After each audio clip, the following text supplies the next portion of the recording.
ஓம் சாய்ராம். வர ஞாயிற்றுக்கிழமை அன்னைக்கு பார்த்தீங்கன்னா மகா சிவராத்திரி வருதுங்க. அந்த மகா சிவராத்திரி அன்னைக்கு இந்த ஒரே ஒரு பரிகாரத்தை மட்டும் நீங்கள் செஞ்சு பாருங்க. ரொம்ப எளிமையாக எல்லாருமே செய்யக்கூடிய அந்த பரிகாரத்தை மட்டும் செஞ்சாலே போகுதுங்க. உங்கள் வீட்டில் குபேர யோகம் தேடி வரும். அந்த அளவுக்கு ரொம்ப சக்தி வாய்ந்த, உங்களுக்கு பண வசியத்தையும் கடன் சுமையை நீக்கக்கூடிய, பணத்தை கட்டுக்கடங்காமல் கொண்டு வரக்கூடிய ஒரு அற்புதமான பரிகாரத்தை பற்றி தான் இந்த வீடியோவில் பார்க்க போகிறோம். வாங்க வீடியோக்குள்ளே போகலாம். அதுக்கு முன்னாடி நீங்கள் இப்போ தான் நம்ம சேனலுக்கு ஃபஸ்ட் டைம் வரீங்கன்னா மறக்காமல் நம்ம சேனலை சப்ஸ்கிரைப் பண்ணிக்கோங்க.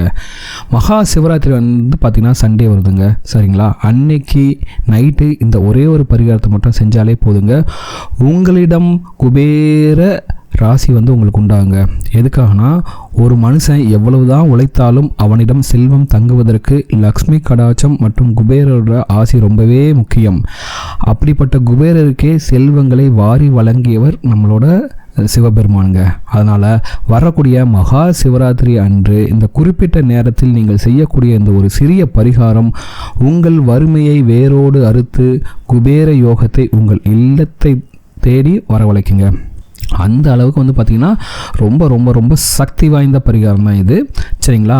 இந்த பரிகாரம் செய்வதற்கு தேவையான பொருட்கள் பார்த்தீங்கன்னா ஒரு பித்தளை கிண்ணம், சுத்தமான பன்னீர், ஒரு 5 ரூபாய் நாணயம் மற்றும் 2 ஏலக்காய், சரிங்களா? அவ்வளோதாங்க. திரும்பவும் சொல்கிறேன், பித்தளை கிண்ணம், சுத்தமான பன்னீர், ஒரு 5 ரூபாய் நாணயம் மற்றும் 2 ஏலக்காய்.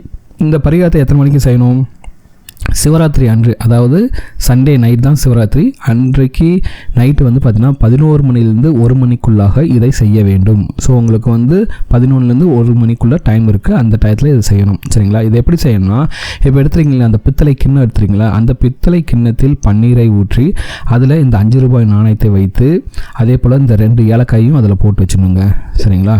இப்போ என்னென்னா, உங்கள் வீட்டில் இருக்கக்கூடிய சிவபெருமானின் படத்திற்கு முன்னால் இதை வைத்து விட்டு ஓம் குபேராய நமக அப்படிங்கிற மந்திரத்தை திரும்பவும் சொல்கிறேன். ஓம் குபேராய நமக அப்படிங்கிற மந்திரத்தை 108 முறை ஜபிக்கவும். நீங்கள் இப்படி சொல்ல சொல்ல சொல்ல என்ன ஆகுனா, அந்த மந்திரத்தோட அதிர்வு இந்த பன்னீர் மற்றும் ஏலக்காயில் சேர்ந்துருங்க, சரிங்களா? பன்னீர் மற்றும் ஏலக்காய் பார்த்தீங்கன்னா சுக்கிரனோட அம்சம். சிவராத்திரி அன்றைக்கு பார்த்தீங்கன்னா பௌர்ணமினால் ரொம்ப பாசிட்டிவ் எனர்ஜி ஜாஸ்தியாக இருக்கும். அன்றைக்கு நீங்கள் சொல்லக்கூடிய அந்த மந்திரம் பார்த்தீங்கன்னா முழுமையாக அந்த பணத்துலையும் அந்த பன்னீர்லையும் முழுமையாக அப்சர்வ் ஆகிடும். அதுக்கடுத்து பார்த்தீங்கன்னா அந்த நாணயம் பார்த்தீங்கன்னா பணத்தை ஈர்க்கக்கூடிய காந்தமாகவே மாறுங்க. அந்த அளவுக்கு ரொம்ப சக்தி வாய்ந்த ஒரு பரிகாரம், சரிங்களா? அதனால தான் சிவராத்திரி அன்னைக்கு நைட்டு தூங்காமல் எல்லாரையும் கண் முழிச்சு இருக்க சொல்கிறது, சரிங்களா? அதனால் இந்த பரிகாரத்தை நீங்கள் அன்றைக்கி செய்யும்போது பார்த்திங்கன்னா அந்த நாணயத்திற்கு முழுமையாகவே பணத்தை ஈர்க்கக்கூடிய ஒரு காந்தமாக மாறி, அதுக்கடுத்து பார்த்திங்கன்னா உங்கள் வீட்டில் இருக்கக்கூடிய கடன் சுமையெல்லாம் நீங்கி உங்கள் வீட்டிற்கு செல்வ கடாட்சம் பெருகுங்க, சரிங்களா? ஸோ இதுக்கடுத்து என்ன பண்ணணும்னா, அடுத்த நாள் காலை, சரிங்களா, திங்கட்கிழமை அன்னைக்கு அந்த பன்னீர் கிண்ணத்திலிருந்து அந்த நாணயத்தை எடுத்து உங்களுடைய பீரோவிலோ அல்லது தொழில் செய்யணும்னா உங்களோட கல்லா பெட்டியில வைத்து விடுங்கள். அந்த பன்னீரை உங்கள் வீட்டின் நிலைவாசல் மற்றும் வீடு ஃபுல்லாக மூளை முடுக்குகளில் தெளித்து விடுங்கள். இது உங்கள் வீட்டில் இருக்கக்கூடிய நெகட்டிவ் எனர்ஜிலாம் விரட்டி அடிச்சிடும், சரிங்களா?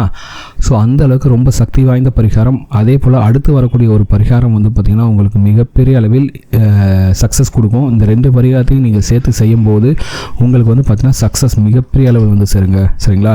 சிவராத்திரி அன்னைக்கு என்ன பண்ணிங்கன்னா, உங்களோட வீட்டின் வடக்கு திசை, அதாவது உங்கள் வீட்டில் வடக்கு திசை வடகிழக்கு அந்த கார்னர் இருக்குது பார்த்தீங்களா, இதை ஃபுல்லாக சுத்தம் பண்ணிக்கோங்க, சரிங்களா? எப்படி சுத்தம் பண்ணலாம் அப்படின்னு பார்த்தீங்கன்னா, வீட்டை நல்லா கழுவிடுங்க, சரிங்களா? நீங்கள் மாப் போடுவீங்களா, அது மாதிரி மாப் போட்டு, அது எப்படி மாப்பு போடணும் அப்படின்னு சொன்னால், அந்த தண்ணியில் பார்த்தீங்கன்னா ஒரு சிட்டிகை மஞ்சள் மற்றும் கல்லுப்பு இது 2ஐயும் கலந்துட்டு அது ஃபுல்லாக மாப் போட்டு வச்சுருங்க, சரிங்களா? மாப் போட்டு வச்சுக்கிட்டு அங்கே பழைய பொருட்களோ ஒட்டடை அழுக்கு துணி எதுவுமே இருக்கக்கூடாது, சரிங்களா? அது எல்லாத்தையும் க்ளீன் பண்ணிட்டு உங்கள் வீட்டோட வடக்கு பகுதியில் இதை மட்டும் செஞ்சுட்டு என்ன பண்ணீங்கன்னா, ஏன்னா எதுக்காக இதை செய்ய சொல்கிறோம் அப்படின்னா, வடக்கு திசை தான் பார்த்தீங்கன்னா, இல்லைன்னா வடக்கு கிழக்கு திசை இந்த கார்னர்லாம் சேர்ந்தது தான் குபேர மூலை அப்படிங்கிறாங்க. இங்கே தான் பார்த்தீங்கன்னா செல்வத்தினோட அதிபதி குபேரர் அங்கே குடியிருக்கிறார், சரிங்களா? அதனால் சிவராத்திரி அன்னைக்கு இந்த பரிகாரத்தை செய்வது ரொம்ப ரொம்ப முக்கியமான ஒரு விஷயம். ஸோ என்ன பண்ணுறீங்கன்னா, ஒரு சின்ன அகல் விளக்கு, ஒரு நெய் தீபம் போடணும் சரிங்களா. இந்த அகல் விளக்கு வந்து நெய் போட்டு தான் தீபம் போடணும் சரிங்களா.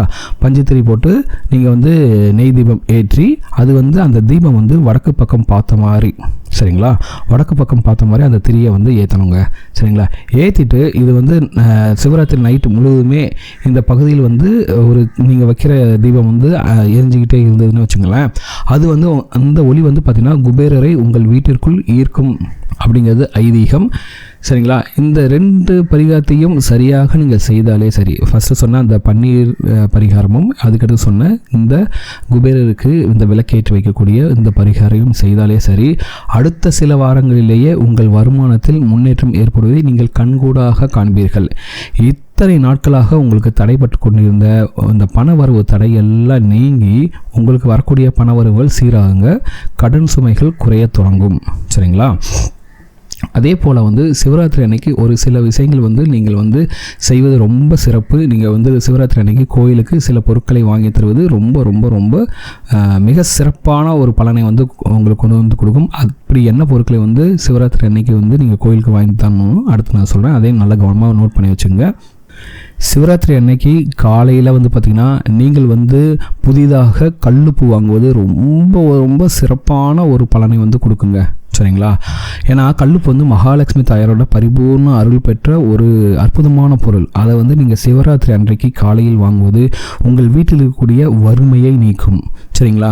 முடிஞ்சவங்க வெள்ளி காசு அல்லது தங்க காசு வாங்கலாம் சரிங்களா. அது வந்து உங்களுக்கு வந்து குபேர யோகத்தை கொண்டு வந்து தருங்க. அப்படி நீங்கள் ஒருவேளை வெள்ளி காசு இல்லை தங்க காசு வாங்கினீங்கன்னா, இப்போ நான் சொன்னல பன்னீர் பரிகாரம் அப்போ வந்து நம்ம 5 ரூபா காயின் போடுறோம்ல, அதுக்கு பதிலாக நீங்கள் இந்த வெள்ளி காசு இல்லை தங்க காசு கூட அதில் போட்டு பயன்படுத்தி கொள்ளலாம். அடுத்ததாக நீங்கள் வாங்க வேண்டிய பொருள் வந்து பார்த்திங்கன்னா மஞ்சள் மற்றும் குங்குமம். சுமங்கலி பாக்கியம் நிலைக்கவும் வீட்டில் சுபகாரியங்கள் தடையின்றி நடக்கவும் இவற்றை நீங்கள் வாங்கலாம். நிறைய பேருக்கு வந்து பிரச்சனை இருக்கும், அவங்க வீட்டில் வந்து பார்த்திங்கன்னா கல்யாண தடை இருக்கலாம், இல்லைனா நிறைய பேர் குழந்தைங்களுக்காக வெயிட் பண்ணியிருப்பாங்க, அவங்களுக்கு குழந்தை பிறக்காமல் தள்ளி போகலாம். ஸோ இந்த மாதிரி எந்த ஒரு தடை இருந்தாலும் சரி, இந்த கல்யாணத்திலேருந்து எல்லாமே வந்து பார்த்திங்கன்னா நீங்குவதற்கு மஞ்சள் மற்றும் குங்குமத்தை நீங்கள் வாங்குவது ரொம்ப ரொம்ப நல்லது. அதே போல் பித்தளை அல்லது மண் விளக்கு புதிதாக வாங்கி அன்று இரவு நீங்கள் தீபம் ஏற்றுவது உங்கள் வாழ்வில் இருக்கக்கூடிய இருளை எல்லாம் நீக்கி உங்களுக்கு வந்து மிகப்பெரிய அளவில் வந்து சக்தியை கொடுக்குங்க சரிங்களா. பணத்தை வந்து உங்கள் வீட்டுக்கு தேடிட்டு கொண்டு வந்து தரும். ஸோ சிவராத்திரி அன்னைக்கு சிவன் கோயிலுக்கு நீங்கள் என்ன பொருட்களை தானமாக வாங்கி கொடுக்க வேண்டும் அப்படின்னு பார்த்தீங்கன்னா பசும்பால் அல்லது தயிர், அதுக்கடுத்து வந்து பார்த்திங்கன்னா நெய், அதுக்கடுத்து வந்து பார்த்தீங்கன்னா வில்வ இலைகள் சரிங்களா. சிவபெருமானுக்கு பிடித்த வில்வ இலைகள் வந்து ஒரு கட்டு வாங்கி கொடுத்தாலே போதுங்க, அது வந்து உங்களுக்கு கோடி புண்ணியத்தை தேடித்தரும். அதே போல் தேனும் பன்னீரும் வாங்கி தரலாம், அல்லது வேஷ்டி அல்லது துண்டு சிவபெருமானுக்கு சாட்டுவதற்காக நீங்கள் வந்து இதெல்லாம் வாங்கி தரலாங்க சரிங்களா. அதே போல் சிவராத்திரி முடிந்த அடுத்த நாள் காலை, அதாவது திங்கட்கிழமை அன்னைக்கு நீங்கள் வந்து ஏழைகளுக்கு தயிர் சாதம் அல்லது பால் சாதம் தானமாக அன்னதானமாக வழங்குவது வந்து பார்த்திங்கன்னா மிக மிக உத்தமமானது, ரொம்பவே உன்னதமானது. இது வந்து உங்கள் வீட்டில் வந்து எப்போவுமே அன்னபூர்ணியின் அருள் வந்து எப்போவுமே உங்கள் வீட்டில் வந்து இருக்கிறதுக்கு ரொம்பவே ஹெல்ப் பண்ணுங்கள். அதே போல் கோயிலில் வந்து விளக்கு எரிய நல்லெண்ணெய் அல்லது அதே போல் கோயிலில் வந்து விளக்கெரிய நல்லெண்ணெய் வந்து வாங்கி தருவது உங்களுடைய குழந்தைகளின் எதிர்காலத்தை ஒளிமயமாக்குங்க சரிங்களா. இப்போ சொன்ன பொருட்கள்லாம் ரொம்ப காஸ்ட்லிலாம் கிடையாதுங்க, ரொம்ப எல்லாருமே வாங்கி தரக்கூடிய ஒரு பொருட்கள் தான். இந்த பொருட்களையும் வாங்கி கொடுத்துட்டு நான் சொன்ன இந்த 2 பரிகாரங்களையும் செய்யும்போது உங்களுக்கு இந்த சிவராத்திரி வந்து பார்த்திங்கன்னா ரொம்பவே சிறப்பான ஒரு சிவராத்திரியாக இருக்கும்.